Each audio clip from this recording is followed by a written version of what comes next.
Wait a minute, your brother just killed himself. Shouldn't you be upset? Shouldn't you be hurt? Shouldn't you be mad? I remember she looked at me and she told me, she was like,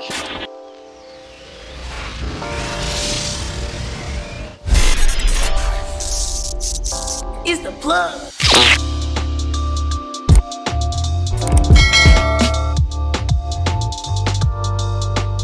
hey, what's up, y'all? Welcome to the Plug YM. Thank you for tuning in to the YouTube channel.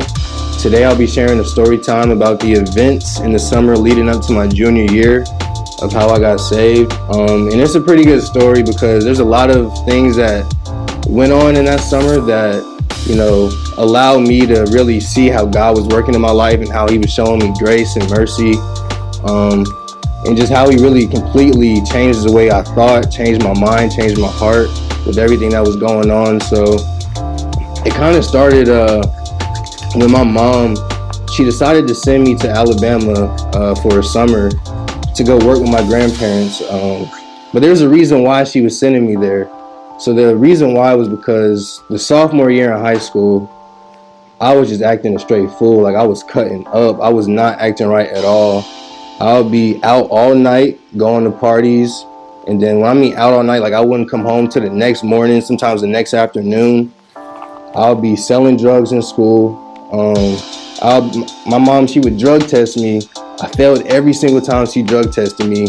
And it was just so much to the point where she felt like it wouldn't be good for me to stay in Kennesaw where I lived at for another summer because I just wouldn't act right. So really, it was good parenting on her part for her to get me away from the environment and to send me to Auburn with my grandparents.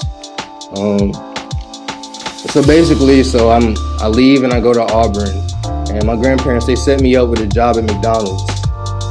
Mickey D's, yeah. So they set me up with a job at McDonald's, and I remember the second night that I was there, I'm talking about the second night, I'm driving home and I pull up to a gas station and I see this guy, and I kind of just profiled him. I just looked at him and I was like, okay, he definitely got the gas on him. And by gas, if some of you guys don't know, I mean weed.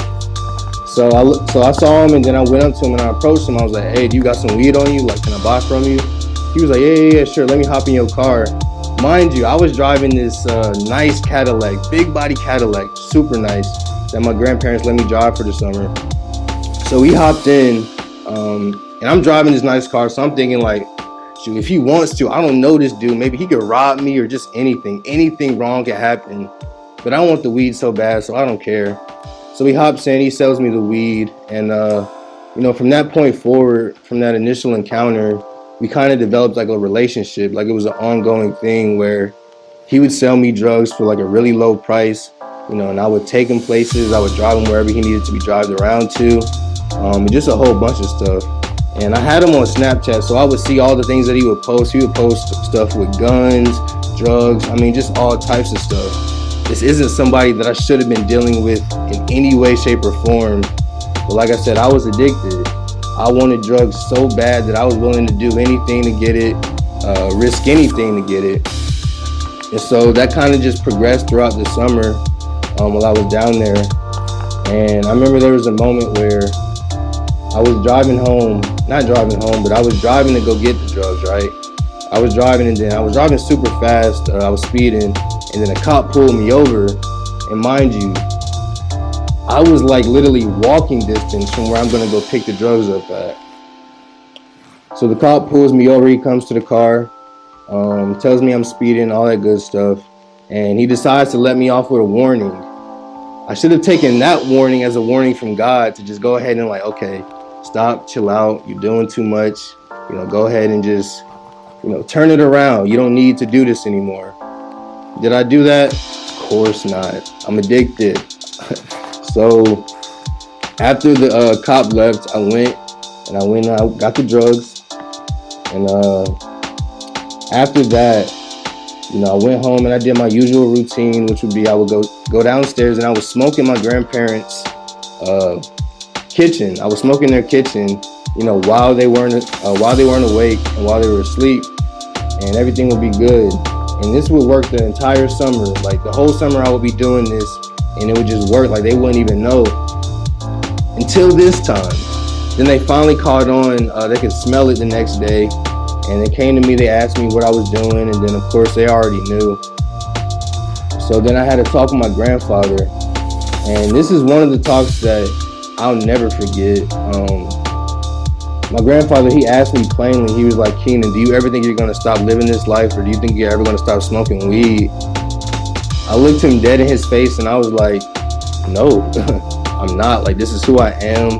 This is who I'm gonna be. Like, I'm not changing. And I could see the disappointment in his eyes. I could see how hurt that made him. But he didn't respond out of his emotions. He responded exactly how Jesus would. He was like, Kenan, I still believe in you. I love you. And I know, you're gonna get better. You're gonna get through this. I didn't believe that, but he was speaking that for me. And that changed my whole perspective on things. But of course, I'm still going through things. I'm battling my own demons. So that conversation in the moment, it didn't affect me. So the summer goes on, and it gets to the point where it's time for me to go home now. So I remember the day I left Auburn, my mom came and picked me up, and we drive back to Kennesaw. That very night, you would have thought, okay, you listen to what your granddad just said, listen to what your grandparents said to you. You would have thought that I would have at least tried to act right for a little bit of time. As soon as I got home, that very night, I snuck out the house to go get some weed. I snuck out. And I remember I was walking down the street. It was late at night. It was real late. It was like 12, 1 o'clock in the morning. And mind you, if you're like under the age of like 18, you're not supposed to be out past 12, period. So seeing a little kid walking around that late at night, it raises red flags. So a cop pulls up. I have 3.5 grams in my pocket. That's an eighth. I got a whole eighth in my pocket. I'm sitting here talking to a cop. He's in the car, and then I'm just walking down the street. So I was nervous. I was scared. I was looking at him, knowing that I had weed, knowing that if he decided to step out that car and just come near me, it's over with. But God showed me grace again.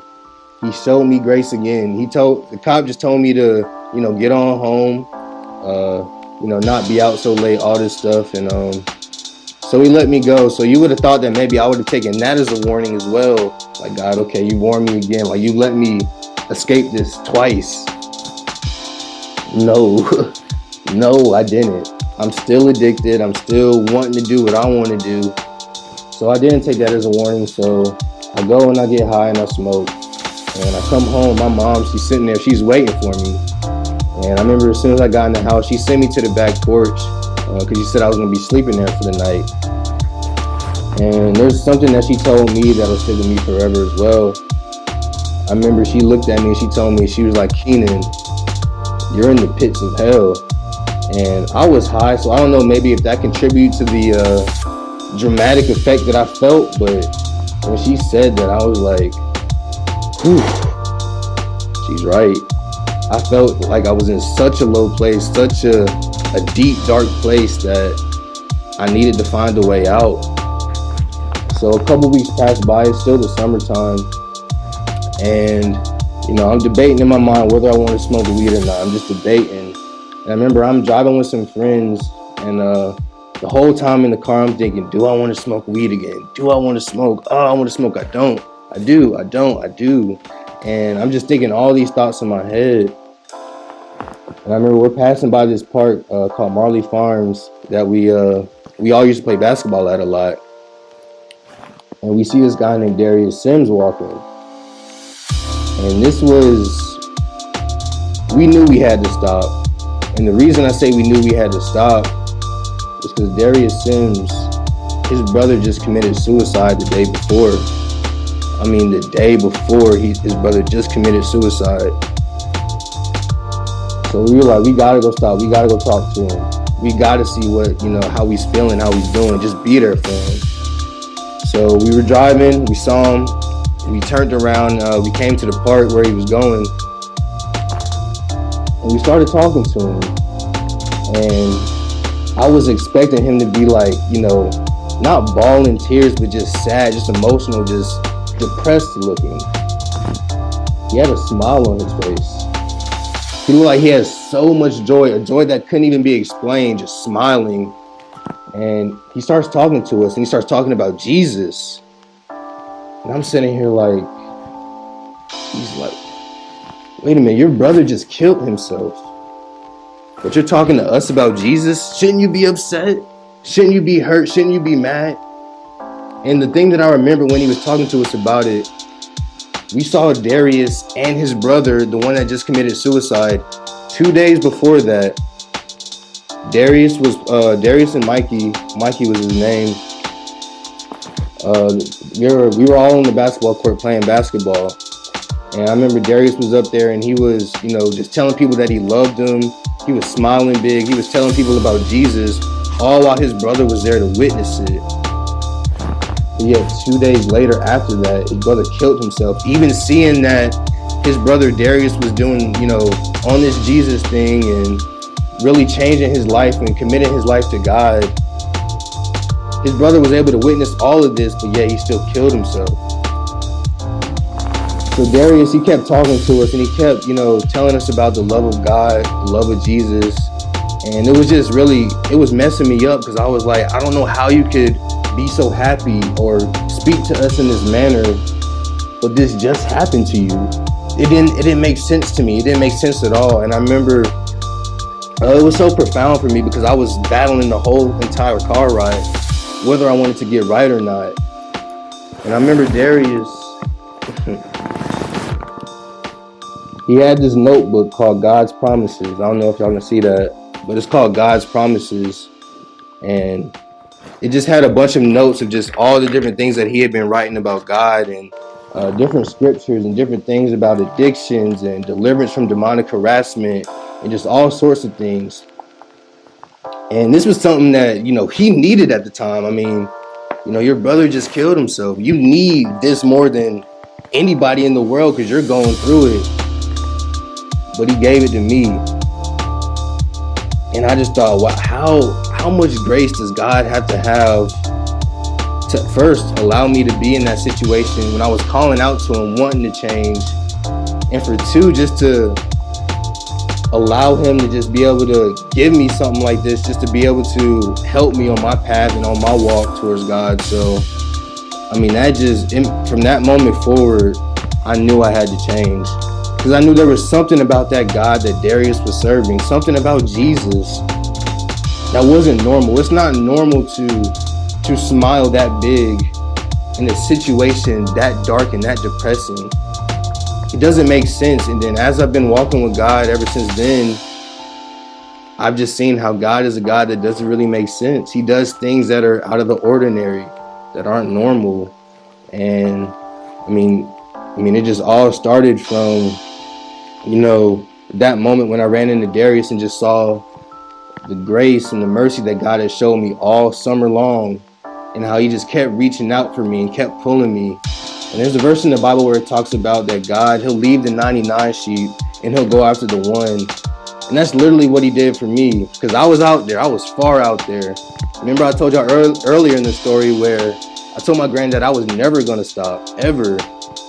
And God saw that my heart was that way, but yet he still came and he got me.